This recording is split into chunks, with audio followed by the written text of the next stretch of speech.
মানে দেখেন, মানে যার খাবার একটু বেশি আছে ঘরে, সে কিন্তু খাবারটা রেখে যাচ্ছে আরেকজনের জন্য, আরেক ভাইয়ের জন্য, সাহাবের আশায়।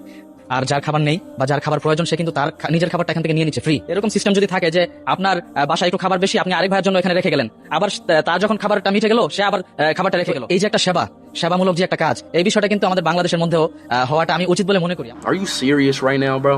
Wake up to reality. এরা কি মানুষের বাচ্চা? আপনারা দেখেন তো, আজকে মিজান ভাই তার হোটেলে প্রায় 2.5 লক্ষ টাকার গরুর মাংস খাইয়েছে ফ্রিতে, সবাইকে ফ্রিতে খাওয়াবে। আর এরা কি মানুষের বাচ্চা? আপনারাই বলেন। দেখেন কি করলো শেষ পর্যন্ত, দেখেন সামনে কিন্তু একটা ভাতের গামলা আছে, এই ভাতের গামলাটার অবস্থা কি হয় শুধু আপনারা দেখেন।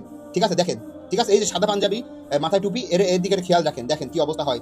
এক গামলা ভাত, প্রায় 50 জন মানুষের ভাত ড্রেনে পড়ে গেল। দেখেন দেখেন, এই যে এই দেখেন, এই দেখেন, ঠিক আছে, এই দেখেন, এই যে দেখেন, এখনই কিন্তু ওই যে সাদা পাঞ্জাবি, দেখেন ওই সাদা পাঞ্জাবি কিন্তু ভাত নিয়ে পড়ে গেল, যা শেষ পুরো ভাত, 50 জন মানুষের ভাত ড্রেনে পড়ে গেল।